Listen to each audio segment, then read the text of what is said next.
آج بدھ کا دن ہے۔ بدھ کے دن ہمارے ہاں حضرت مجدد عرفانی رحمۃ اللہ علیہ کے مکتوبات شریف کا درس ہوتا ہے۔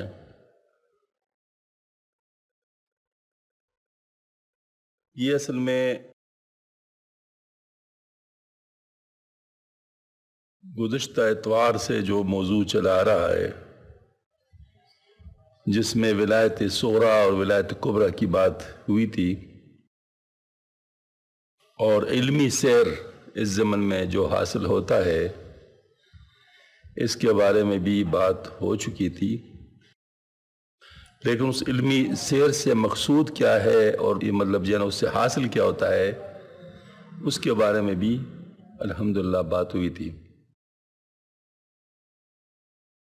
حضرت آگے فرماتے ہیں، جب اس فقیر کی سیر یہاں تک ہو چکی تو وہم و خیال میں آیا کہ سب کام مکمل ہو چکا ہے۔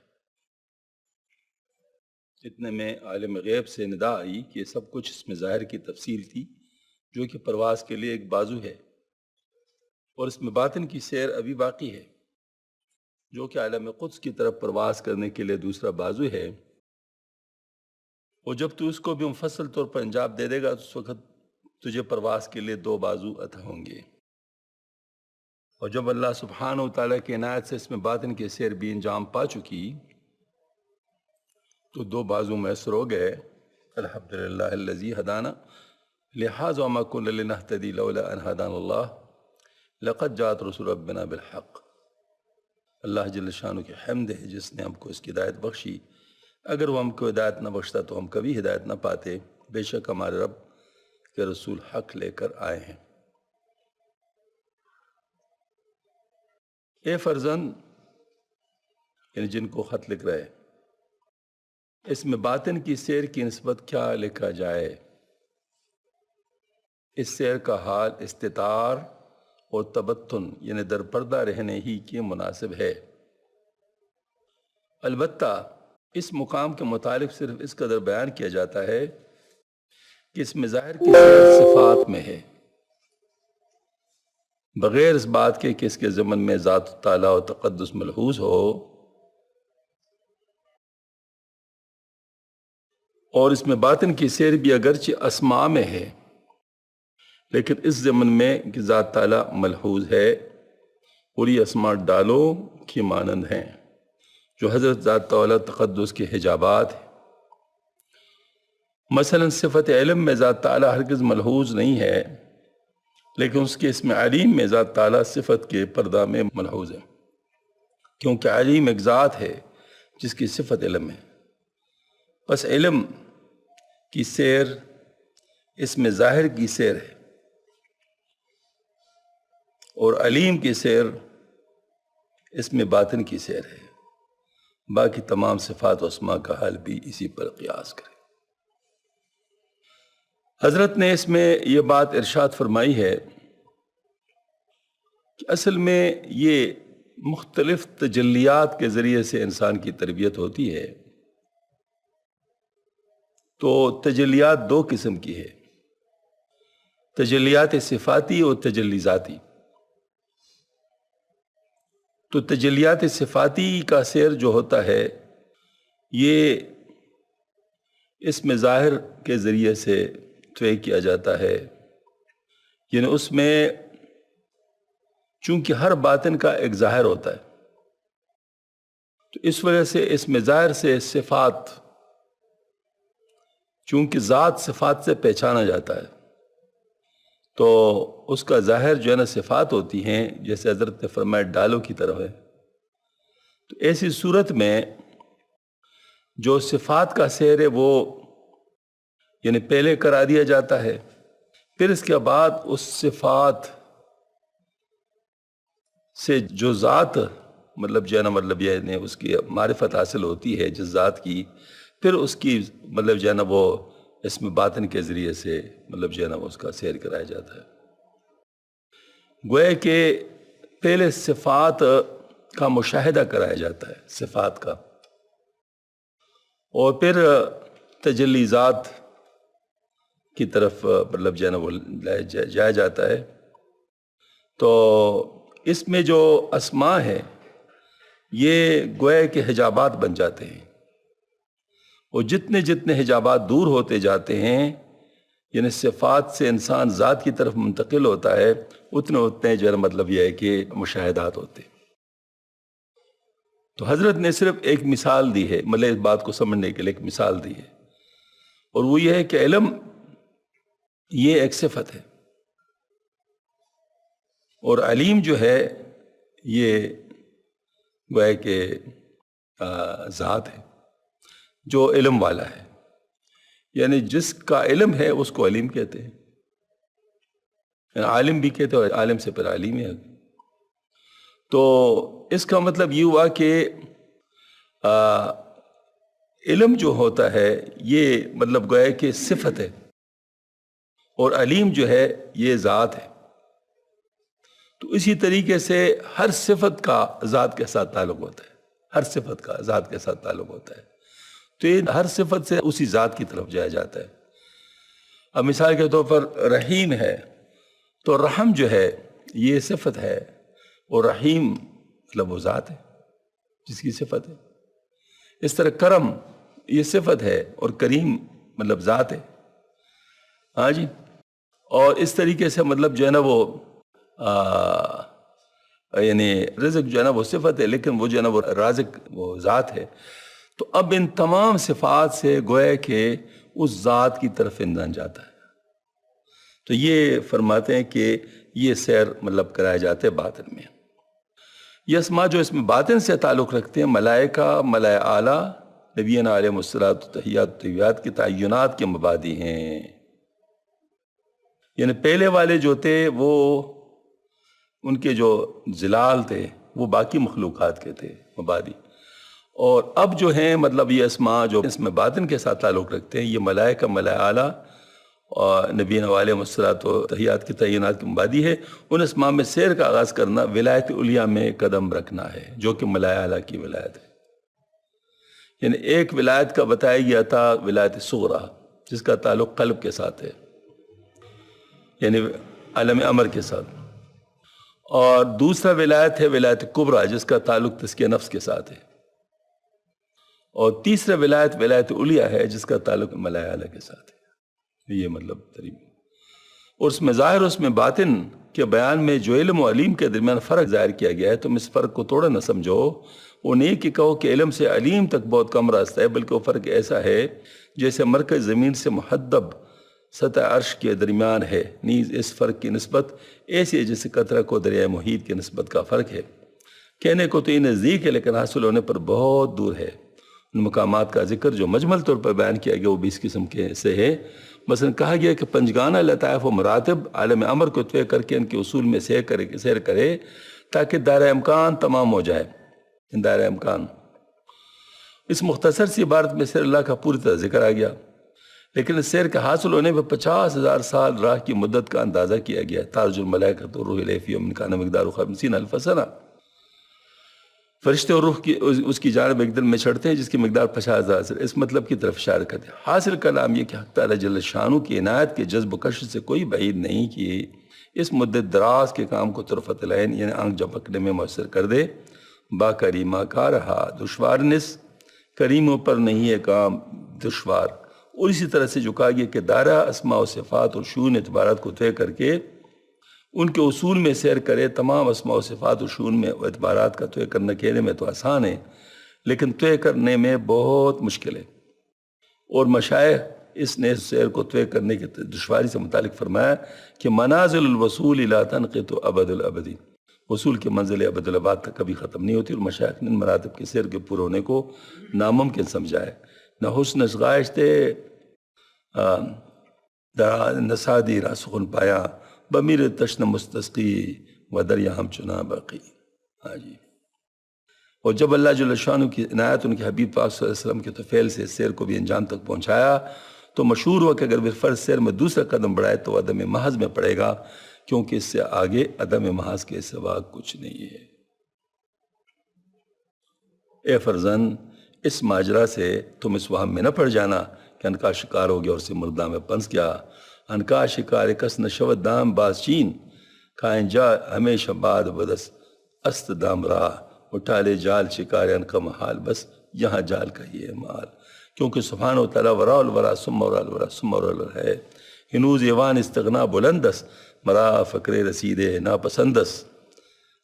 وہ ولایت بلند سے بلند تر درجہ حجابات کے وجود کے اعتبار سے نہیں ہے، کیونکہ تمام حجابات اٹھ چکے ہیں، بلکہ ولایت عظمت و کبریائی کے ثبوت کے اعتبار سے جو ادراک و فہم کے معنی اور وجدان کے منافی ہے، کیونکہ وہ سبحان وجود میں اقرب ہے اور وجدان سے دور ہے. مطلب یہ ہے کہ وجود کا تو قریب ہے لیکن وجدان سے دور ہے، مطلب اس کو پا نہیں سکتے. وہ کسی اللہ نے اس کو اچھی طرح بیان کیا ہے، فرمایا کہ بندہ وہ ہے، سالک وہ ہے جو اللہ کو پاوے، اور اللہ وہ ہے جو کسی کے سمجھ میں نہ آوے.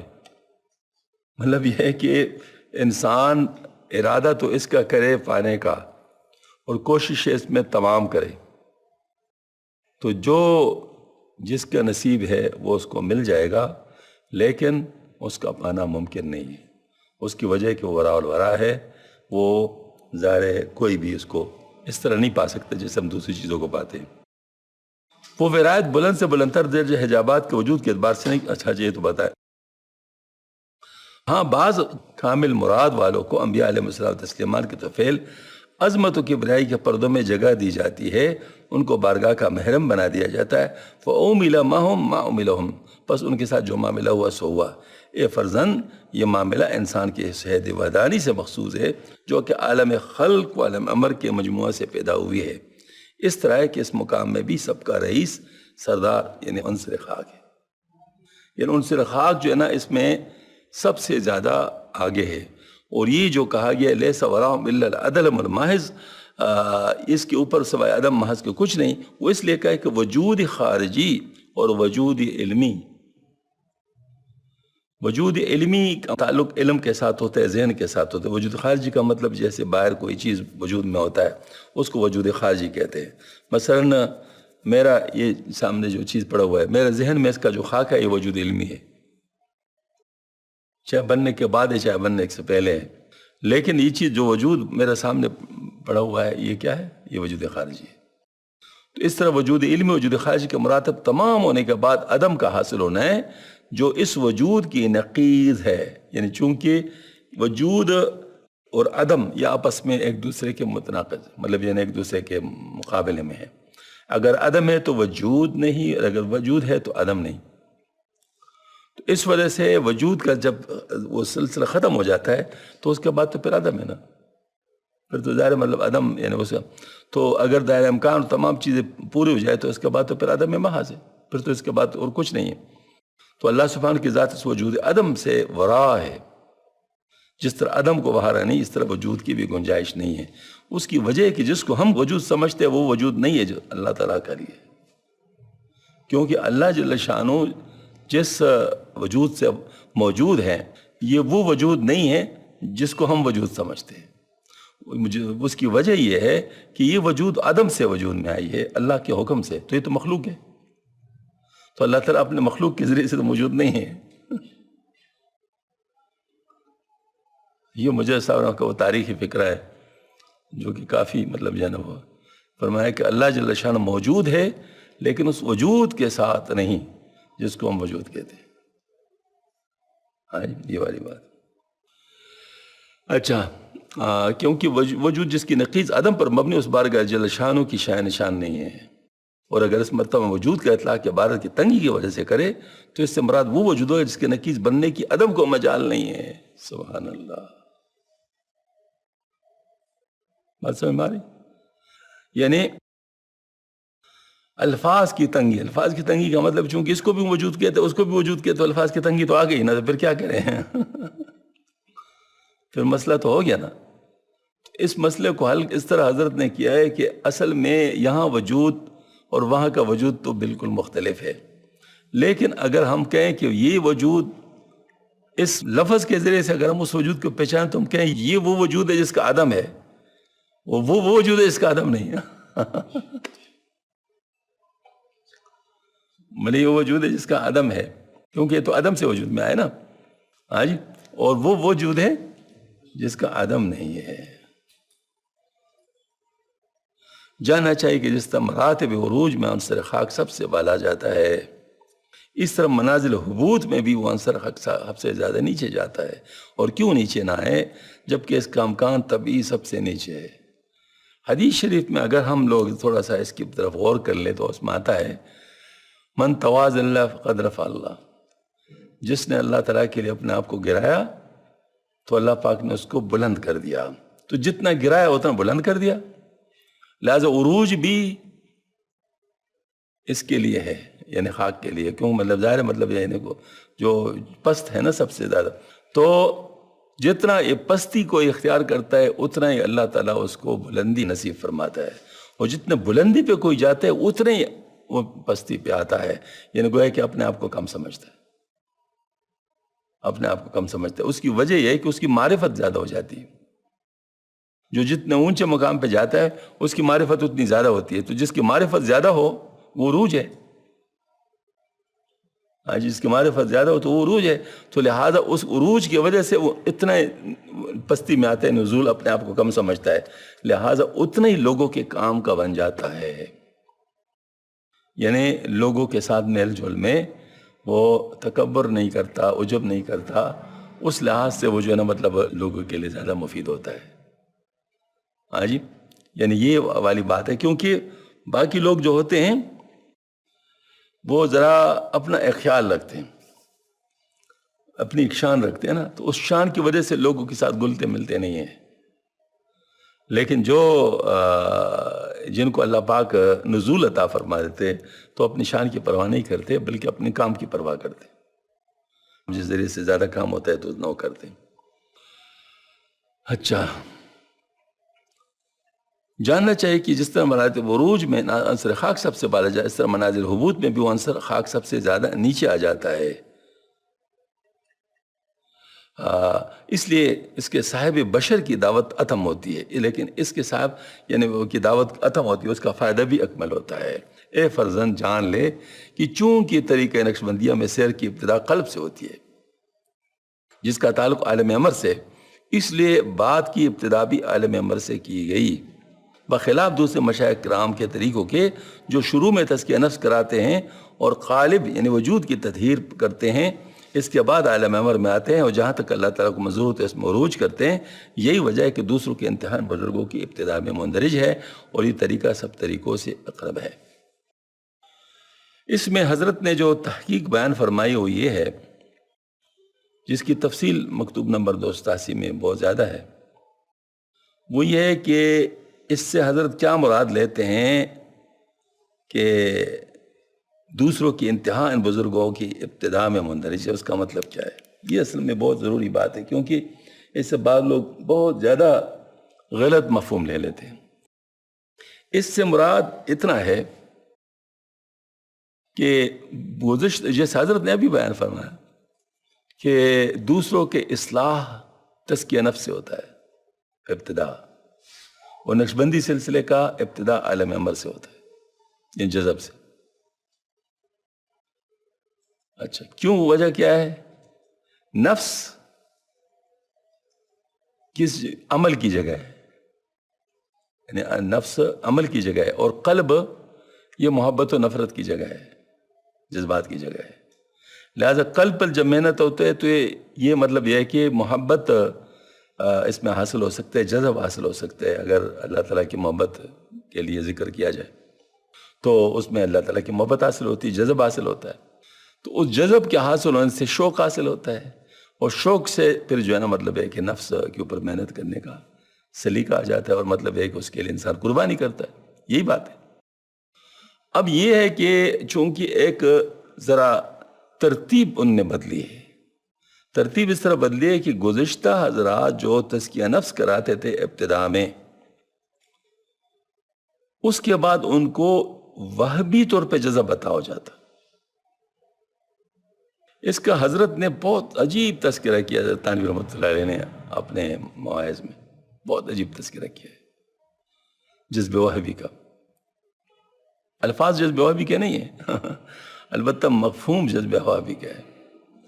حضرت فرماتے ہیں کہ ہم بچوں کو جب سکھاتے ہیں چلنا تو ہم کو کہتے آ جاؤ آ جاؤ آ جاؤ، ہمارے پشتوں میں کہتے پاپلی پاپلی، ہاں جی، اس طرح مطلب ان کو کہتے ہیں. تو وہ چلنے لگتا ہے پھر گر جاتا ہے. پھر ہم کہتے ہیں اٹھو اٹھو اٹھو، شاباش شاباش شاباش. تو پھر وہ اٹھتا ہے تو پھر وہ چلنے لگتا ہے، پھر وہ چلتے چلتے گر جاتا ہے. پھر اس کے بعد وہ چلنا شروع کرتا ہے تو چلتے چلتے پھر گر جاتا ہے. تو اتنے میں رونا شروع کر لیتے ہیں. تو والدین کو جوش آتا ہے، ان کو اٹھا لیتے ہیں. ہاں جی. اب فرمایا کہ یہ جو انسان محنت کرتا ہے سلوک میں اور بار بار گرتا ہے، مطلب یہ کہ محنت کرتا ہے پھر ناکام ہوتا ہے، گرتا ہے، پھر محنت کرتا ہے، پھر ناکام ہوتا ہے، پھر محنت کرتے ہیں، جی نہیں چھوڑتا. تو اس کے بعد پھر رونا شروع کرتا ہے کہ یا اللہ مجھ سے تو یہ نہیں ہوتا. مطلب اضطراری طور پر اللہ کی طرف متوجہ ہو جاتا ہے اپنی کمزوری کو دیکھ کر، اپنی کمزوری کے طور، اور ہمتن اللہ کی طرف متوجہ ہو جاتا ہے. اب گویا یہ ہمتن متوجہ ہونا عمل کے ذریعے سے، یعنی سلوک کے ذریعے سے، یہ بھی ایک جذب ہے. سمجھ میں آگی نا بات؟ یہ بھی تو ایک جذب ہی نا. اضطراری طور پر جب انسان متوجہ ہو جاتا ہے اور یعنی اللہ تعالیٰ ہی کو اپنا منجا سمجھ لیتا، تو ظاہر ہے پھر اس صورت میں کیا ہوگا؟ اللہ کی طرف سے توجہ ہوگی تو اس کو پھر کھینچ لیتے ہیں. تو یہ کھینچنا اللہ کی طرف سے ہوتا ہے. تو یہ وہابی جذب ہے، یہ وہابی جذب ہے. اب یہ جو وہابی جذب ہے اس میں پھر فاصلے کہتے ہیں کروڑوں سالوں کے طے کرا دے، لاکھوں سالوں کے طے کرا دے، پھر یہ اس کا کوئی حساب نہیں ہوتا. تو اللہ تعالیٰ اس طریقے سے اس کو اٹھا لیتے ہیں. یہ مطلب ہوا ہے کہ یہ اس طریقے سے جذب ہے. گویا جذب وہابی حاصل ہوتا ہے بذریعہ سلوک، جبکہ نقشبندی طریقے میں سلوک بذریعہ جذب سے ہوتا ہے. سلوک بذریعہ جذب، اور جذب اختیاری طور پہ حاصل کیا جاتا ہے. وہاں جذب اضطراری طور پر حاصل ہوتا ہے. سمجھ میں آ گئی نا بات؟ یہ بات نوٹ کر لیں، بہت اہم بات ہے. وہاں جذب اضطراری طور پہ حاصل ہوتا ہے، یہاں جذب اختیاری طور پہ حاصل ہوتا ہے. تو حضرت نے وہاں مکتوب نمبر 287 میں یہ ارشاد فرمایا کہ یہ جذب اگرچہ بظاہر ایک جیسا ہے لیکن حقیقت میں بہت زمین و آسمان کا فرق ہے. کیونکہ من جانب اللہ عطا کیا گیا ہے اور یہ اختیار سے حاصل کیا، دونوں میں بہت زیادہ فرق ہے، بہت زیادہ فرق ہے. ہاں جی. یہ صرف مطلب اتنی بات ہے کہ، اور فرمایا کہ اگر حضرت خواجہ بہاؤالدین نقشبندی رحمۃ اللہ نے فرمایا ہے تو انہوں نے شوق دلانے کے لیے فرمایا ہے، ورنہ حقیقت میں یہ جذب اس جذب کے برابر نہیں ہے. یہ صرف گویا کہ انسان کو چلانے کے لیے جو جذب ابتدا میں چاہیے وہ اس کو عطا کیا گیا تاکہ سلوک پر آ سکے. بعد میں ان کو بھی جذب وہ بھی عطا ہوتا ہے سلوک طے کرنے کے بعد. گویا کہ نقشبندی طریق جذب سلوک جذب والا ہے اور باقی طریق سلوک جذب والا ہے. بس یہ مطلب یہ والی بات ہے. تو اب اگر ہم دیکھیں تو راستے تو اگرچہ مختلف ہے لیکن مقصد تو ایک ہی ہو گیا نا، پہنچنا تو ایک ہی جگہ پہ ہے. لہٰذا اس میں کوئی فرق نہیں ہے. البتہ اس میں یہ ضرور بات ہے کہ خطرہ دونوں میں ایک قسم کا ہو سکتا ہے. پہلے والے قسم میں جو خطرہ ہے وہ بھی مجلد صاحب نے بیان فرمایا ہے، وہ مرزوق متمکن کا، کہیں جزم میں ٹہر ہی نہ جائے، کہیں جزم میں ٹہر ہی نہ جائے، مرزوق متمکن سلوک تک آ ہی نہ جائے. ایک بات. دوسری بات یہاں پر بھی حضرت نے جو فرمایا ہے وہ بھی بات فرمائی ہے، اس کو بھی سن لیں. اچھا، کیونکہ دوسرے طریقوں کے سالک جب ریاضت شاقہ اور مجاہدت شدید اور تزکیہ کی قدم کے ساتھ عالم خلق کے صورت کے دشت و صحرا طے کرنے کے بعد عالم امر میں سیر شروع کرتے ہیں، نجات میں آتے ہیں اور قلبی جذبہ اور روح کے لذتوں میں پڑھتے ہیں، تو اکثر اوقات ایسے کسی انجذاب میں قناعت کرتے ہیں اور اسی لذت پر کفایت کر لیتے ہیں. اس عالم پر اللہ کا مکانیت کا گمان اس کو دامنگیر ہو جاتا ہے. اس کا مطلب ہے کہ مزید ترقی نہیں کر لیتے، رک جاتے ہیں. اور حضرت مجاہد صاحب رحمۃ اللہ علیہ کا یہ مشہور بات ہے کہ وہ رکنے نہیں دیتے کسی کو، رکنے نہیں دیتے کسی کو. بس وہ یہ والی بات نہیں ہے کہ بس آگے بڑھو آگے بڑھو آگے بڑھو والی بات ضرور فرماتے. تو اب ان حضرات کے لیے فرماتے ہیں کہ رک جاتے ہیں تو رکنا نہیں ہوگا ان چیزوں کو. اب اس میں اگر دونوں کو کمپیئر کر لیں، مرزوم متمکن کو اور اس دونوں کو، نقصان کس کو زیادہ ہوا؟ ہاں جی، مرزوم متمکن کو زیادہ، کیونکہ اس نے تو سلوک طے ہی نہیں کیا. ان نے تو سلوک طے کیا صرف، اور جذب مطلب اس میں وہ نہیں ہوا، مطلب اس میں رک گئے نا، مزید درجات حاصل نہیں کیے، جبکہ ان نے تو طے نہیں کیا. تو اس وجہ سے مطلب یہ ہے کہ اس میں خطرات ہیں کافی. تو جبریات شاقہ اور مجاہد شدید و تزکیہ کی قدم کے ساتھ علم خلق کے صورت کے ودشت و سیارات طے کرنے کے بعد علم میں سیر شروع کر لیتے ہیں، اور قلبی جذبہ اور روح کی لذتوں میں پڑھتے تو اکثر اوقات ایسا ہوتا ہے کہ اسی انجذاب میں قناعت کرتے اسی لذت میں کفایت کر لیتے ہیں. اس کا مطلب یہ ہے کہ جذب جو ہے اس میں شیخ کامل کی بڑی ضرورت ہے. جذب کی صورت میں شیخ کامل کی بہت زیادہ ضرورت ہے، تاکہ اس کو رکنے نہ دیں اور اس کو پار کرا دے، مطلب وہ گاٹی پار کرا دے. ہمارے ایک غزل کا شعر ہے، وہ جذب حاصل وہ شیخ کامل تو دریا کا ملے ساحل. وہ جذب حاصل وہ شیخ کامل تو دریا کا ملے ساحل. شبیر ہاں اس در پہ سر رکھنے کا کچھ سامان ہو جائے. مطلب یہ ہے کہ اصل ابدیت کو حاصل کرنا ہے نا، تو در پہ سر رکھنے کا مطلب کیا ہے؟ مطلب اللہ تعالیٰ کا بندگی اختیار کر لے، شبیر اس در پہ سر رکھنے کا کچھ سامان ہو جائے.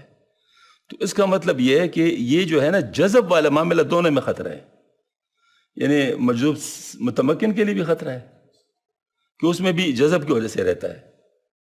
وہاں رہتا ہے اس لیے کہ وہ سمجھتا ہے کہ وہ حضرت نے جو فرمایا وہ فرمایا ہے کہ وہ جذب کے جو ہے نا وہ جو احوال تبدیل ہوتے ہیں جذب کے، وہ سمجھتے ہیں کہ سلوک بھی ساتھ طے ہو گیا،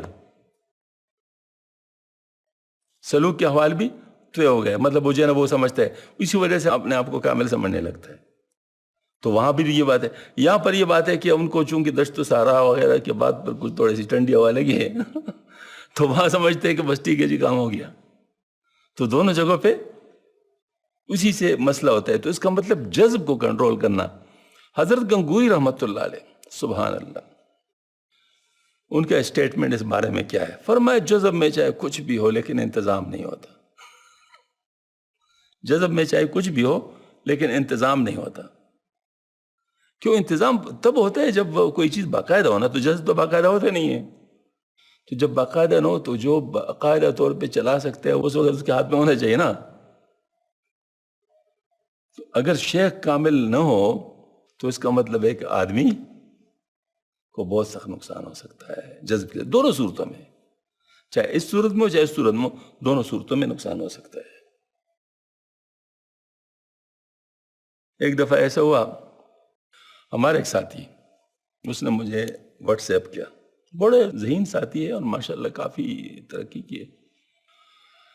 مجھے واٹس ایپ کیا کہ آپ نے جو فلاں بیان کر لیا نا وہ تو ایسا ہے کہ اب تو کسی اور چیز کی ضرورت نہیں ہے، اس میں ساری چیزیں آ گئی. اب بظاہر تو اس نے تعریف، میں نے اس کو جواب دیا، میں نے خدا کے بندے آپ کیسے اپنے آپ کو مجدد صاحب کا مرید سمجھتے ہیں؟ مجدد صاحب تو کسی چیز پہ رکنے نہیں دیتے، آپ رک کیسے گئے؟ آپ سمجھ گئے کہ بس ٹھیک ہے سارا کچھ ہو گیا اسی میں، اب کسی اور چیز کی کرنے کی ضرورت نہیں ہے. ہاں جی، مقصد یہ ہے کہ یہ ٹھیک ہے بظاہر الفاظ چاہے کتنے ہی مطلب وہ مؤثر نہ ہو لیکن منزل کو قطع کرنا ضروری ہے. بنیاد یہی ہے کہ منزل جو ہے نا رکے نہیں. اچھا، اور اس عالم کی بے چونی کی آمیزش اس کو حقیقی بے چونی سے باز رکھتی ہے. شاید اسی مقام پر کسی سالک نے کہا ہے کہ میں نے 30 سال تک روح کو خدا سمجھ کر اس کی پرستش کرتا رہا، اور دوسرے نے کہا کہ استوا کا سر اور عرش کے اوپر تنزیہ کا ظہور دقیق و مخفی معارف میں سے ہے. اچھا، استوا کا سر، الرحمن علی العرش استوا، استوا کا سر اور عرش کے اوپر تنزیہ کا ظہور دقیق و مخفی معارف میں سے. اور جو کچھ میں نے کہا کہ یہ بیان آگے آ رہے ہیں کہ یہ بیان محمد المشرف کے ساتھ مخصوص ہے، اس لیے کہا ہے کہ غیر محمدی مشرف میں سے کسی ایک کا کمال درجات ولایت میں سے درجہ اولا تک ہی محدود ہوتا ہے، اور درجہ اولا سے مراد مرتبہ قلب ہے، اور اس کے دوسرے کا کمال درجات ولایت میں سے درجہ ثانی یعنی مقام روح تک محدود ہے. اور 30 شخص کے کمال کا عروج تیسرے درجے جو مقام سر ہے، اور چوتھے کا کمال کا عروج چوتھے درجے تک ہے جس کا مقام خفی ہے. درجہ اولے کے مناسبت صفات افعال کی تجلی کے ساتھ ہے، اور درجہ ثانی کو صفات ثبوتیہ ذاتیہ کی تجلی سے کہتے ہیں، اور درجہ ثالث کو شیون اعتبارات ذاتیہ سے مناسبت ہے، اور درجہ چارم کو صفات سلبیہ کے ساتھ جس کا مقام تقدیس و تنزیہ مناسبت ہے. اور درجات ولایت میں سے ہر درجہ اولو العزم انبیاء میں سے کسی ایک نبی کے زیر قدم ہے. اگر آپ دیکھا جائے تو حضرت نے جو مطلب 3 ادوار بیان فرمائے، مطلب 3 ادوار ہیں. اس میں پہلا دور جو ہوتا ہے لطائف کو گویا کہ متحرک کرنا ہے، منور کرنا ہے، ایکٹیویٹ کرنا ہے، وہ پہلا دور ہے. یعنی اس میں لطیف ہے قلب، لطیف ہے روح، لطیف ہے سر، لطیف ہے خفی، لطیف ہے خفاقہ. پھر اس کے بعد اس کے اوپر فیض کا اجرا ہے جس کو مراقب احدیت کہتے ہیں. یعنی فیض کا اجرا ہے جس پہ آپ فیض مطلب جو ہے نا تصور کرتے ہیں کہ وہ آ رہا ہے اللہ تعالیٰ کی طرف سے آپ صلی اللہ علیہ وسلم کے قلب پر، آپ صلی اللہ علیہ وسلم کے قلب سے شیخ کے قلب پر، وہاں سے آپ کے قلب پر. اور پھر اس کے بعد یہ مراقبہ احدیت تمام لطائف پر کرتے ہیں. یعنی لطیف ہے روح پر، لطیف ہے سر پر، لطیف ہے خفی، لطیف ہے خفا پر. جب یہ پورا ہو جاتے ہیں دوسرا دور ہے. تیسرا دور مشارف کا ہے. یعنی وہ مراقبہ احدیت جو محض فیض کا تھا اب خصوصی فیض کا ہے. پہلا فیض فعال لما یرید کا ہے، وہ تجلیات افعالی ہے.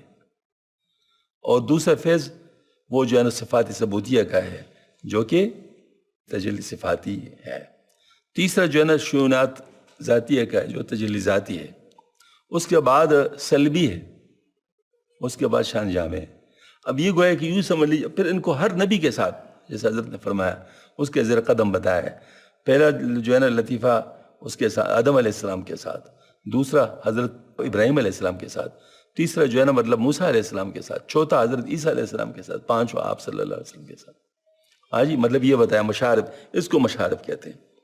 ولایت کا درجہ اولا حضرت آدم علیہ السلام کے زیر قدم ہے. ان کا رب صفت تکوین ہے جو کہ افعال کا صادر ہونے کا منشا ہے. اور دوسرا درجہ حضرت ابراہیم علیہ السلام کے زیر قدم ہے. اور نوح علیہ السلام بھی اس مقام میں شریف کیا. اس کا رب صفت العلم ہے جو صفات ذاتیہ میں اجمع سب سے زیادہ جامع ہے. اور تیسرا درجہ موسیٰ علیہ السلام کے زیر قدم ہے. ان کا رب مقامات شیونات سے شان الکلام ہے. اور چوتھا درجہ حضرت عیسیٰ علیہ السلام کے زیر قدم. ان کا رب صفات سلبیہ سے نہ کہ صفات ثبوتیہ سے، کہ جس کا مقام تقدیس و تنزیہ ہے. اور اکثر ملائکہ کرام بھی اس مقام میں عیسیٰ علیہ السلام کے ساتھ مشارکت رکھتے ہیں. ان ملائکہ کو اس مقام میں شان عظیم حاصل ہے. اور پانچواں درجہ حضرت خاتم الرسل علیہ وآلہ الصلاۃ تسلیمات کے زیر قدم ہے. علیہ السلام کا رب رب الارباب جو تمام صفات و شیونات و تقدیسات و تنزیحات کا جامع ان کمالات کے دائرے کا مرکز ہے. اور صفات و شیونات کے مرتبہ میں رب جامع کے تعبیر شان و علم کے ساتھ مناسب ہے کہ شان عظیم الشان تمام کمالات کی جامع ہے. اسی مناسبت سے آپ صلی اللہ علیہ وسلم کی ملت ابراہیم علیہ السلام کی ملت ہوئی. ان کا قبلہ آپ کا قبلہ علیہ احمد تسلیمات. تو اس کا مطلب ہے کہ یہ جو مشارب ہیں گویا کہ یہ بھی یعنی مطلب یعنی اس کہ گویا کہ ہر ولی جو ہوتا ہے کسی نبی کے زیر قدم ہوتا ہے. جاننا چاہیے کہ اقدام ولایت کی ایک دوسرے پر فضیلت درجات کے مقدم مؤخر ہونے کے اعتبار سے نہیں ہوتے. یعنی یہ مزاجوں کی تقسیم ہے، آپ کہہ سکتے ہیں مزاجوں کی تقسیم ہے. یہ نہیں کہ مقامات کی تقسیم ہے، آپ یوں مختصر لفظوں میں کہہ سکتے ہیں تاکہ صاحب اخفا دوسروں سے افضل ہو جائے علی حاضر القیاس، بلکہ اصل سے قریب و بعید ہونے اور ظلال کے درجات کی منزلوں کو زیادہ یا کم کرنے طے کرنے کے اعتبار سے. مطلب جس نے جتنا زیادہ سفر کیا وہ آگے چلا گیا. لہذا ہو سکتا ہے کہ صاحب قلب قرب کے اعتبار سے اصل کے ساتھ صاحب اخفا سے یہ قرب حاصل نہیں کیا افضل ہو، اور کیوں کر نہ ہو، جبکہ نبی کی وہ ولایت جو ولایت کے درجہ اولا میں ہے اس ولی کی ولایت سے قطعی طور پر افضل ہے جو ولایت کے آخر درجہ میں ہے. اے فرزند، کمالت نبوت کے بیان میں گفتگو اور ولایت پر اس کی فضیلت اور ولایت سیگانہ تینوں ولایتوں یعنی ولایت صغرا، ولایت کبریٰ، ولایت علیہ کے درمیان فرق، ان میں سے ہر ایک کے مناسب معارف اور ایک کے متعلق مقامات کو اس لیے طول طویل کیا ہے اور بار بار لمبے چوڑے فکر اس لیے بیان کی تاکہ نہایت عجیب و غریب ہونے کے باوجود لوگوں کے سمجھ میں آ سکے اور کسی کو ان کے انکار کی مجال نہ رہے. یہ علوم کشفی اور بدیہی ہیں، استدلالی اور نظری نہیں ہے. یعنی فرمایا کشفی ہیں اور بدیہی ہیں، استدلالی اور نظری نہیں. یہاں پر ایک نقطہ میں عرض کرنا چاہوں گا. یہ سب طرق ہیں، طریقے ہیں، ذریعے ہیں ذریعے کشفی بھی ہو سکتی ہے، تجرباتی بھی ہو سکتے ہیں۔ کشف بھی ایک تجربہ ہے کہ نہیں ہے؟ کشف بذات خود ایک تجربہ ہے۔ ہاں جی، تو یہ سب تجرباتی ہیں، کشفی ہیں، ہاں جی، بدیہی ہیں، لیکن مقصد کشفی نہیں ہوتا۔ مقصد کشفی نہیں ہوتا۔ مقصد کیا ہوتا ہے؟ وہ ثابت ہوتا ہے قرآن و سنت سے۔ اس وجہ سے مقصد کو ہم کشف سے نہیں متعین کر سکتے، مقصد کو کشف سے متعین نہیں کر سکتے۔ مقصد قرآن و سنت سے ثابت ہوگا، اور اس کو حاصل کرنے کے جو ذرائع ہیں وہ کشفی بھی ہو سکتے، نظری بھی ہو سکتے، استدلالی بھی ہو سکتے، تجرباتی بھی ہو سکتے۔ لیکن حضرت نے فرمایا یہ چیزیں جو ہے نا کشفی اور بدی ہے، یہ نظری و استدلالی نہیں ہے۔ اس کی وجہ استدلالی کا مطلب یہ ہے کہ ہر ایک کے پاس اس کا ذریعہ ہوتا ہے، کشفی کا ذریعہ کیوں؟ کشفی اختیاری ہے نہیں، کشفی اختیاری ہے نہیں، لہذا ہر ایک کے پاس یہ نہیں ہو سکتا۔ جبکہ استدلالی طریقہ کسی کے پاس بھی آ سکتا ہے، جو بھی محنت کرے گا اس کے پاس آ سکتا ہے۔ تو فرمایا کہ یہ محنت کے راستے نہیں ہے، تم وہ بھی چیز ہے جس کو اللہ پاک دے دے۔ اب مثال کے طور پر ایک شخص کو تجربے کے ذریعے سے ایک چیز سمجھ میں آ جائے، دوسرے کو کشف کے ذریعے سے چیز سمجھ آئے اور چیز ایک ہو، تو فرق کیا ہوا؟ مثال کے طور پر ایک آدمی کراچی چلا گیا اور اس کو چیزیں نظر آ گئی، دوسرے آدمی کو ادھر سے بیٹھے بیٹھے کشف کے ذریعے سے اس کا پتہ چل گیا، تو چیز میں تو فرق نہیں پڑا، چیز میں تو فرق نہیں پڑا، ذریعے میں فرق ہوا نا، ذریعے میں فرق ہوا۔ ذریعہ جو ہے نا ایک کا کشفی ہے، دوسرے کا جو ہے نا وہ استدلالی ہے۔ تو اس کا مطلب یہ ہوا کہ ہم لوگ اس پر آپس میں نہ لڑیں کہ مجھے کشف کیوں نہیں ہوتا، یا فلاں کو کیوں ہوتا ہے، فلاں کے ساتھ کیوں ہے۔ نہیں نہیں، یہ چیزیں نہیں ہیں، ہمیں تو ذریعہ چاہیے، ذریعہ ہمیں مل گیا، اب اس کے بعد ہمیں مقصد حاصل کرنا ہے۔ مقصد سے بحث ہے، ذریعے سے بحث نہیں ہے۔ یہ والی بات میں اس لیے تفصیل کے ساتھ میں نے عرض کر لی۔ اچھا، اب اس کو سنیں تو آگے بات انشاءاللہ سمجھ میں آ جائے گی۔ یہ علوم کشفی اور بدیہی ہیں، استدلالی و نظری نہیں ہیں۔ ان میں بعض مقدمات کا ذکر تنبیہ اور عوام کی سمجھ سے قریب لانے کے لیے، بلکہ خواص کے سمجھنے کے لیے وضاحت و تشریح ہے۔ یہ سب شروع سے اخیر تک اس طریق پر بیان کیا ہے جس پر حضرت حق سبحانہ وتعالی نے اس حقیر کو ممتاز کیا ہے۔ اللہ پاک نے ان کو کشف سے نوازا۔ اس کی بنیاد نسبت نقشبندیہ ہے جس کی ابتدا میں انتہا مندرج ہے۔ اسی بنیاد پر بہت سی عمارتیں اور قسم قسم کے محل بنائے گئے، طریقے بنائے گئے اس سے اور مزید۔ اگر یہ بنیاد نہ ہوتی تو معاملہ یہاں تک نہ پہنچتا۔ انہیں بخار اور سمرقند سے اس بیج کو لا کر زمین ہند سرہند میں بویا گیا، جس کا خمیر مدینہ طیبہ اور مکہ معظمہ کی خاک سے تیار کیا، اور فضل کے پانی سے سالہ سال اس کو سیراب کیا گیا، اور احسان کی طبیعت سے اس کی پرورش کی گئی۔ جب وہ کہتے کمال کو پہنچتے ان علوم معروف کا ثمر اس سے حاصل ہوا۔ الحمدللہ الذی ہدانا لہذا وما کنا لنہتدی لولا ان ہدانا اللہ، قد جاءت رسول ربنا بالحق۔ جاننا چاہیے کہ اس طریقہ عالیہ کا سلوک ایسے شخص، اب دیکھیں ذرا اچھی طرح، ایسے شخص مقتدا کی محبت کے رابطہ پر وابستہ ہے جس نے سیر مرادی سے مریدی نہیں ہے، جس نے سیر مرادی سے اسرا کو طے کیا ہو، جس کو اللہ نے دکھایا ہو، اور قوت انجذاب سے ان کمالات کے ساتھ رنگو، ان کی نظر قلبی امراض کو شفا بخشی ہو، اس کی توجہ باطنی امراض دور کرتی ہو۔ ایسے صاحب کمال اپنے وقت کا امام اور اپنے زمانے کا خلیفہ ہے۔ اقطاب و ابدال اس کے مقامات کے ظلال میں خوش ہیں، اور اوتاد و نجبہ اس کے کمال کے سمندر سے قطرہ پر کنات کیے بیٹھے ہیں۔ اس کی ہدایت اور ارشاد کا نور اس کے ارادہ اور خواہش کے بغیر آفتاب کے نور کی طرح ہر چمک پر چمکتا ہے، بس کس طرح نہ چمکے جبکہ وہ خود چاہے، اگرچہ یہ خواہش اس کے اپنے اختیار میں نہ ہو، کیونکہ بسا اوقات ایسا ہوتا ہے وہ کسی امر کی خواہش طلب کرتا ہے لیکن خواہش اس میں پیدا نہ ہوتی، اور یہ بھی ضروری نہیں کہ وہ لوگ جو اس کے نور سے ہدایت پائیں اس کے وسیلے سے راز پر آئیں، اس معنی کو خوب جان لیں، بلکہ اکثر ایسا ہوتا ہے کہ وہ اپنے رشد و ہدایت کے اصل کو بھی کما حقوق نہیں جانتے، حالانکہ وہ شیخ مقتدا کے کمالات سے متحقق ہوتے ہیں جن کے سبب ایک جہان کو ہدایت کرتے ہیں۔ کیونکہ علم سب کو نہیں دیا جاتا، کیونکہ علم سب کو نہیں دیا جاتا، اور سیر مقامات کی تفصیل کی معرفت ہر ایک کو نہیں بخشتے۔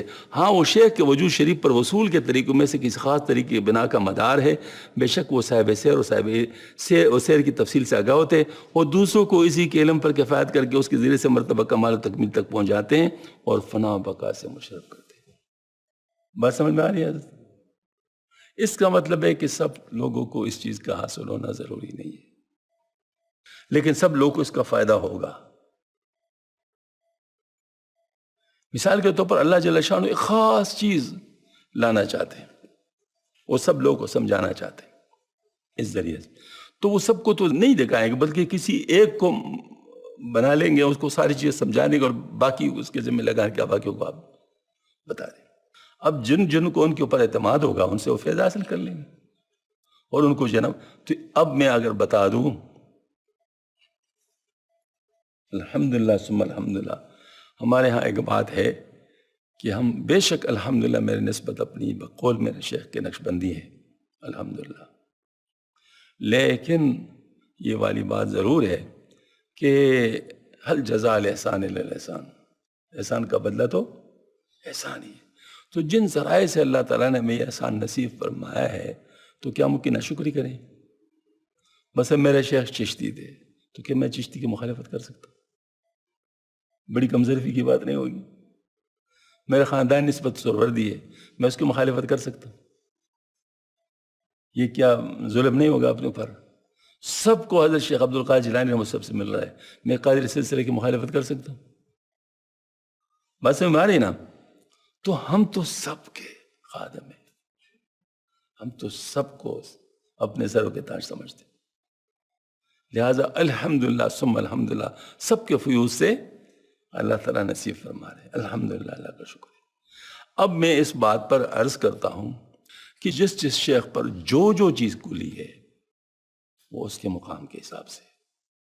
اس بات کو حضرت شاہ ولی اللہ رحمۃ اللہ نے اپنی کتاب الطاف القدس میں وہ تفصیل کے ساتھ بیان فرمایا ہے, اور وہ بیان فرمایا کہ جس سے بھی اللہ پاک کام لینا چاہیں ان کے لیے ایسا کر لے کہ اس کے پورے کائنات کو سے رنگین کر لیتے ہیں اس چیز سے, اس کو ہر طرف وہی چیز نظر آتی ہے.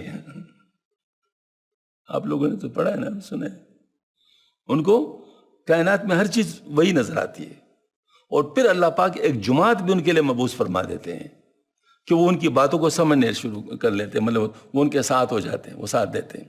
تو اس طریقے سے وہ چیز پورے ایک جماعت کے ساتھ وجود میں آ جاتی ہے. اب اگر میں کہوں کہ خواجہ معین الدین چشتی اجمیر رحمۃ اللہ کو ہر طرف چشت نظر آتا تھا, تو ان کے ساتھ ایک چشتی جماعت کو بھی تیار کیا, ان کو بھی ہر طرف چشت نظر آتا تھا. شیخ عبد القادر جیلانی رحمۃ اللہ کو ہر طرف اپنی نسبت نظر آ رہی تھی, لہٰذا وہ ایک جماعت کو ان کے ساتھ تیار کیا. نقشبند رحمۃ اللہ علیہ کے ساتھ اپنی جماعت کو تیار کر لیا, سروردی رحمۃ اللہ کے ساتھ اپنے. تو ہر ایک کو اپنی اپنی چیزیں مل رہی ہیں نا, تو ہر ایک کو اپنے اپنی طرف سے ماشاءاللہ نعمتیں مل رہی. لہٰذا ہم کہتے ہیں جیسے حضرت نے فرمایا بالکل وہی بات ہے کہ کسی ایک کو تو علم دے دیتے ہیں, باقی ان کے ساتھ لگا لیتے ہیں. کسی ایک کو تو تمام چیزوں کا علم دیتے ہیں, باقیوں کو ان کے ساتھ لگا دیتے ہیں. تو لہٰذا جس کو جس چیز کا علم دیا گیا ہے, لہٰذا ہم کہتے ہیں ٹھیک ہے. اب میں امام حنیفہ رحمۃ اللہ علیہ کا مقلد ہوں, تو ان کے دلائل میں پڑھ کے سمجھوں گا کہ امام حنیفہ رحمۃ اللہ علیہ تو سبحان اللہ. دوسرے امام شافعی رحمۃ اللہ کا کوئی مقلد ہوگا, امام شافعی رحمۃ اللہ کی عظمتوں کا قائل ہوگا, وہ ان کے دلائل کو دیکھ رہا ہوگا. کوئی امام مالک رحمۃ اللہ علیہ کا مقلد ہوگا تو وہ ان کے دلائل بڑے تفصیل کے ساتھ دیکھ رہا ہوگا, تو بہت زیادہ ان کا قائل ہوگا. کوئی محمد بن حنبل رحمۃ اللہ علیہ کے اندر یہ ساری چیزوں کو جمع دیکھے گا, لہٰذا سبحان اللہ وہ ان کا بہت زیادہ قائل ہوگا. معمولی لوگ تو نہیں ہیں. حضرت شیخ عبد القادر جیلانی رحمۃ اللہ علیہ, حضرت شیخ شہاب الدین سہروردی رحمۃ اللہ علیہ, دونوں حنبلی ہیں, دونوں حنبلی ہیں. حضرت خواجہ معین الدین چشتی اجمیر رحمۃ اللہ علیہ, یہ چشتی جو ہے یہ شافعی ہے, یہ شافعی ہیں, اور حضرت مجدد ثانی رحمۃ اللہ علیہ حنفی ہے. اب کون کم ہے؟ ہزار. تو اس کا مطلب یہ کہ ہم ان لڑائیوں میں نہ پڑ سے کہ فلاں آگے اور فلاں پیچھے, یہ والی بات ہمارے کام. وہ کہہ سکتے ہیں واپس میں, ان کی بات تو اپنے دلائل کے حساب سے بات کر رہے ہیں نا, تو دلائل کو ثابت کرنے کے لیے تو دلیل دینی پڑتی ہے. وہ کہہ سکتے ہیں, لیکن ہم نہیں کہہ سکتے. ہم سب کے چھوٹے ہیں, ہم سب کے چھوٹے ہیں. ہم جو ہے نا, بے شک میں نقشبندی ہوں, لیکن میں نقشبندی فیض کو الحمدللہ حضرت سے حاصل کروں گا, لیکن قائل میں سب کہوں گا کہ واقعی اپنے اپنے لیے وہ بڑے ہیں. ماشاءاللہ میں سب کی قدردانی کروں گا. کیوں؟ وجہ کیا ہے کہ میری یہ قدردانی حضرت کو بھی پسند ہے, مجھے ثانی رحمۃ اللہ پسند ہے. کیونکہ ایک صاحب نے یہ کہا تھا، مطلب مجھے خود کہا تھا، بڑے آدمی ہیں وہ بھی، لیکن افسوس بس ان کی زبان سے ایسی غلط بات نکلی کہ مجھے کہا کہ حضرت جو ہے مجھے ثانی رحمۃ اللہ علیہ دوسرے سلسلوں کی تنقید کرتے ہیں اور ان نے فلاں فلاں بات لکھی ہے. عالم ہے وہ. مجھے سخت غصہ آیا، لیکن میں نے اپنا غصہ برداشت کر لیا اور میں نے کہا کہ ایسا نہیں ہے. میں نے کہا ایسا نہیں ہے، بس صرف اتنا میں نے کہا ایسا نہیں ہے. اور بعض میں نے پڑھنا مناسب نہیں سمجھا کہ خواہ مخواہ ان کی زبان سے کچھ اور باتیں نکلتی خواہ مخواہ، تو میں نے صرف اتنا کہا کہ ایسا نہیں ہے. اس پر الحمدللہ حضرت کی طرف سے ماشاءاللہ بشارت آ گئی کہ میں کیسے تنقید کر سکتا ہوں. میری پہلی نسبت تو چشتی ہے، میں کیسے دوسرے سلسلوں کی تنقید کر سکتا ہوں؟ میری پہلی نسبت تو چشتی ہے. بات ہے نا، ان کے والد صاحب چشتی تھے نا، تو ان سے خلافت تھی پہلی نسبت تو چشتی ہے. تو بس بات یہ ہے کہ یہ لوگوں نے ذرا معاملہ کو بگاڑا ہے، ورنہ ان حضرات میں ایسی بات کوئی نہیں. ٹھیک ہے، طریقہ کار میں فرق ہو سکتا ہے، طریقہ کار ہر ایک کا اپنا اپنا ہوگا اور ہر طریقے اپنے اپنے فوائد ہیں. لہٰذا ہم کسی بھی طریقے کو نہ کم سمجھتے ہیں، نہ کسی طریقے کو ہم سمجھتے ہیں کہ اس کے علاوہ کوئی اور کام نہیں ہوگا، بلکہ ہم کہتے ہیں جن لوگوں کا دوسرے طریقے ان کو اللہ تعالیٰ دوسرے طریقے سے مل جاتے ہیں. سبحان اللہ. خاص کنت بندہ مصلحت عام را، ہمارے اس طریقے میں فائدہ استفادہ انعکاسی اور انزبائی. یہ حضرت نے فرمایا مرید محبت کے رابطہ سے جو اپنے شیخ مطلق کے سب لحظہ کا رنگ پکڑ دے انعکاس کے طریقے پر اس کے انوار سے منور ہوتا جاتا ہے. اس صورت میں فائدہ استفادے کے لیے علم کی کیا ضرورت ہے؟ اس کا مطلب صحبت کے ذریعے سے الحمدللہ بہت ماشاءاللہ اس میں نفع ہوتا ہے. تو یہ ماشاءاللہ میرے خیال میں دوسرا جو بحث ہے وہ بھی بہت اہم ہے. ثانی رحمۃ اللہ کا نظریہ وحدت الشہود اور ان کے مدارج ارتقاء سلوک دفتر اول مکتوب نمبر 43، لیکن یہ بذات خود بہت بڑا عظیم بحث ہے، لہٰذا اس کو میرے خیال میں شروع نہیں کرنا چاہیے. اس کو انشاءاللہ پھر بعد میں شروع کرتے ہیں. اب اسی پر اکتفا کرتے ہیں. اگر کوئی سوال وغیرہ ہو تو بے شک سوال کر سکتے ہیں، کیونکہ تھوڑا ٹائم وغیرہ ہے.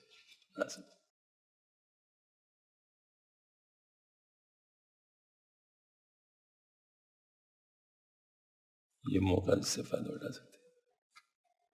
یہ سوالوں کا ہے، کوئی سوال وغیرہ دے دیں ان کو.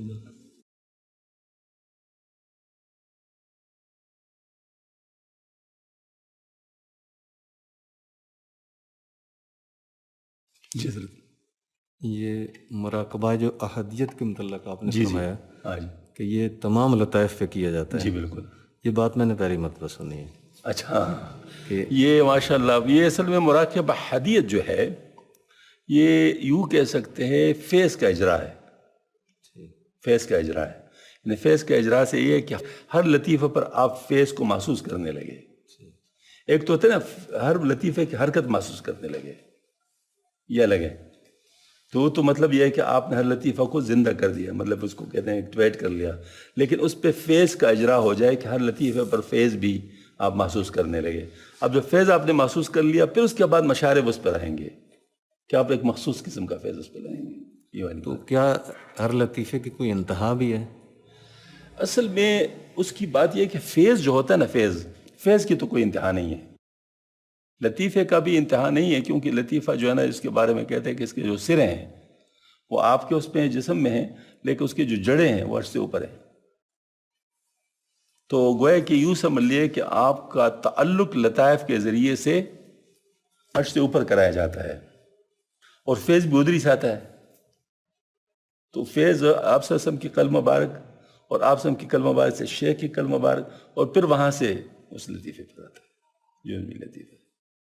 تو یہ جو سیور اربع ہیں یہ کیا انسان کو محسوس ہوتی ہیں؟ ہاں، میں یہ سیر کر رہا ہوں، یہ کر رہا ہوں، یہ محسوس ہوتا ہے یا نہیں ہوتا؟ اصل میں بات یہ ہے کہ جو یعنی سیور اربع سے آپ کیا مراد لے رہے ہیں؟ سیر اللہ، سیر فی اللہ، سیر تو سیر اللہ جو ہوتا ہے وہ تو یقیناً محسوس ہوتا ہے. سیر فی اللہ میں گہرائی بہت ہے، اس کا تو انتہا نہیں ہے. اور یہ جو سیر فی اللہ کو 3 حصوں میں تقسیم کیا یہ بھی اجتہادی ہے. کیونکہ بعض رات 2 سمجھتے ہیں، بعض رات 4 سمجھتے ہیں، اس کا بھی حضرت نے ذکر کیا ہے. بعض رات 2 سمجھتے ہیں، وہ صرف اللہ و صرف اللہ کہتے ہیں بس. کیونکہ صرف اللہ جو ہے نا اس میں پھر تجرید و تفرید ہوتی ہے، تو تجرید و تفرید کے مختلف درجوں میں اس کو پھر 3 مطلب جو ہے نا بتائے گئے ہیں. یہ تو تفسیر میرے خیال میں یہاں بیان بھی کی گئی ہے کہ سیر اللہ جو ہوتا ہے یہ مطلب یوں کہہ سکتے ہیں کہ علم کی دوری ہوتی ہے، یعنی مطلب علم انسان سے ہٹایا جاتا ہے، فنا کی طرف لے جایا جاتا ہے سیر اللہ میں. اور پھر جو چوتھا اربع ہے، جو چوتھے والا ہے، اس میں واپس لوٹایا جاتا ہے. سیر فی الاشیاء. بالکل ہاں بالکل، اس میں واپس لوٹایا جاتا ہے. جبکہ جو دوسرا جو سیر فی اللہ ابتدا والی جو ہے، مطلب ابتدا والی، اس میں مطلب یہ ہے کہ وہ اس دوسرا اور تیسرا ایک دوسرے کا منقلب ہے. تو اس میں مطلب یہ ہے کہ وہ تفصیلات ہے، حضرت نے تفصیلات بیان فرمائی ہے. لیکن بعض رات کہتے ہیں کہ سیر اللہ جو ہے یہ اصل میں رذائل کا اٹھ جانا ہے، رذائل کا اٹھ جانا ہے. تو رذائل تو محسوس ہو سکتے ہیں، وہ تو محسوس ہے کہ مطلب یہ ہے کہ جیسے آپ کو، ہاں البتہ یہ والی ضرور بات ہے، بہت اہم بات ہے جو آپ نے ایسے چھیڑ دی، کہ رذائل پر آپ کی نظر ہونی چاہیے، مقام پر نظر نہیں ہونا چاہیے. مقام پر شیخ کا نظر ہونا چاہیے، کیونکہ اگر آپ کا مقام پر نظر ہو تو عجب آئے گا. رذائل پر نظر ہو تو مثال کے طور پر 50% رذیلہ کم ہو گیا تو آپ کو 50% تو پھر بھی نظر آئے گا نا، تو آپ کو عجب تو نہیں ہوگا نا. ہاں جی، پھر 75% کم ہو جائے گا تو 25% نظر آئے گا، پھر 20% نظر آئے گا، پھر 10% نظر آئے گا، پھر ختم ہو جائے گا. لیکن اور رذائل ہوں گے، پھر اور رذائل کو نکالنا ہوگا. تو گویا کہ ہر وقت آپ کے ساتھ فکر ہوگی کہ ان رذائل کو دور کیا جائے. تو یہ محسوسات میں سے ہے. مطلب یہ کہ انسان اپنے احوال جو بتاتا ہے وہ اسی محسوسات کو تو بتاتا ہے. شیخ کو جو انسان حال بتاتا ہے تو وہ اسی محسوسات کو تو بتاتا ہے. اس کے بعد پھر شیخ اس پر فیصلہ کرتا ہے کہ اس کا مطلب کیا ہے، اس سے وہ تحقیق کر لیتا ہے. تو سیر اللہ تو محسوس ہے. جہاں تک سیر فی اللہ ہے، یہ اصل میں اعمال ہے، اور وہ کیا ہے جس کو ہم طریق صحابہ کہتے ہیں. یعنی آپ صلی اللہ علیہ وآلہ وسلم کی صحبت کی اثر سے سیر اللہ صحابہ کا مکمل پہلے سے ہو چکا ہوتا تھا. اس کے بعد انہیں یہ اعمال کرنے ہوتے تھے جو شریعت کے اعمال ہیں. اب شریعت کے اعمال میں جو خلوص و جو تقوی و جو چیزیں چاہیے ہوتی تھی وہ ان کے پاس ہوتی تھی، لہٰذا جس کا جس قسم کا درجہ ہوتا اس قسم کا درجہ اس میں ہوتا تھا. ابوبکر صدیق رضی اللہ عنہ کا اپنا تھا، عمر رضی اللہ عنہ کا اپنا تھا، عثمان رضی اللہ عنہ کا اپنا تھا، علی رضی اللہ عنہ کا اپنا تھا، باقی صحابہ کا بھی اپنا اپنا تھا، لیکن رستہ سب کا ایک تھا. اس طرح ہم بھی ان کے برابر تو نہیں ہو سکتے، رستہ ہمارا وہی ہے، رستہ میں فرق نہیں ہے. تو لہٰذا سیر فی اللہ میں سب مشترک ہے. اور یہاں تک فرماتے ہیں کہ صرف اللہ میں یہاں تک بھی بات نہیں ہوتی، این ممکن ہے کہ شیخ سے مرید آگے بڑھ جائے، کیونکہ ظاہر راستہ تو وہی ہے نا، راستے میں تو فرق نہیں ہے. اب اس میں کسی میں مطلب ظاہر ہے اس کے صرف اللہ میں تو رذائل دور ہو گئے. اب رذائل دور ہو گئے، اب باقی تو اس کی اپنی ہمت ہے، تو جتنی ہمت سے وہ آگے چل سکتا ہے تو آگے جائے گا. تو اس طریقے سے مطلب صرف اللہ 2 بھی بتائے جاتے ہیں اور 4 بھی بتائے جاتے ہیں. بعض رات یہ کہتے ہیں کہ جو سیور طے ہوتی ہیں انسان کی، شیخ اس ہر سیر میں ساتھ ہوتا ہے، مرید کو لے کے چل رہا ہوتا ہے، اس سے کیا مراد ہے؟ ہاں، اس کی وجہ یہ ہے کہ وہ اس کے مقام پر نظر رکھتا ہے، اور جو مرید جو ہوتا ہے وہ اس کو اپنے احوال بتاتا ہے، اور احوال کی وجہ سے ان کو ان کے مقام کا پتہ چلتا ہے، اس کے لحاظ سے اس کی تربیت فرماتا ہے. لیکن یہ سیر اللہ تک یہ ہے، جو صرف اللہ ہے پھر اس کے بعد اور ایک اپنا اپنا ہے. یہ والی بات ہے، وہ صرف اللہ پر ہر ایک کا اپنا اپنا ہے. پھر جو ہے نا وہ، کیونکہ اکثر ایجاز سیر اللہ کے بعد ہی مل جاتی ہے، کیونکہ فنا فی اللہ جب ہو جاتا ہے تو اس میں پھر ایک فیصلہ کرنا ہوتا ہے. فنا فی اللہ کے بعد یا بقا باللہ حاصل ہوگا یا نہیں ہوگا. اگر بقا باللہ حاصل ہو گیا تو ایجاد دی جاتی ہے، نہیں حاصل ہوا تو مستحلق ہے، اس کو اللہ کے لیے چھوڑ دیا جاتا ہے. فنا فی اللہ کے کوئی علامات بھی ہیں؟ جی بالکل، مشائخ کو ان کا پتہ ہوتا ہے، بالکل ہوتی ہے. فنا فی اللہ کی تو بہت علامات ہے، کیونکہ ظاہر ہے بغیر اس کے تو. ہاں جی جی حضرت. جیسے آپ نے بھی رذائل کے اعتبار سے فرمایا، تو اس میں رذائل کی بھی اقسام ہے. مطلب فرض کرے ایک رذیلہ اگر ختم ہوا، باقی رذائل ختم ہوئے، 100% رذائل ختم ہو گئے، تو جیسے آپ نے فرمایا رذائل رہتے ہیں، تو حضرت رذائل کی بھی اقسام ہوتی ہیں کہ جس میں ہم یہ تخصیص کر سکتے ہیں؟ میں بتاتا ہوں نا، حضرت مجدد الفسانی رحمۃ اللہ علیہ نے صرف سمجھانے کے لیے اس کو 10 حصوں میں تقسیم کیا ہے مقامات سلوک کو، ویسے بہت زیادہ ہوتے ہیں، 10 مقامات سلوک میں تقسیم کیا ہے۔ 10 مقامات سلوک جو ہیں وہ کیا ہے؟ مقام توبہ ہے، مقام انابت ہے، مقام ریاضت ہے، مقام قناعت ہے، مقام تقوی ہے، مقام صبر ہے، مقام زہد ہے، مقام توکل ہے، مقام تسلیم ہے، مقام رضا ہے۔ اب ہر مقام کا ضد رذیلہ ہوتا ہے، یعنی یہ مقام کسی رذیلے کے فنا پہ حاصل ہوتا ہے۔ ہاں جی، مثلا مقام جو حرص ہے، جب تک وہ ختم نہیں ہوگا تو آپ کو مقام قناعت حاصل ہو سکتا ہے۔ جب تک سستی آپ کی ختم نہ ہو تو مقام ریاضت حاصل ہو سکتی ہے۔ ہاں، تو یہی مطلب ہے کہ ہر رذیلے کی فنا جو ہے وہ کیا ہے؟ ایک مقام کا حصول ہے۔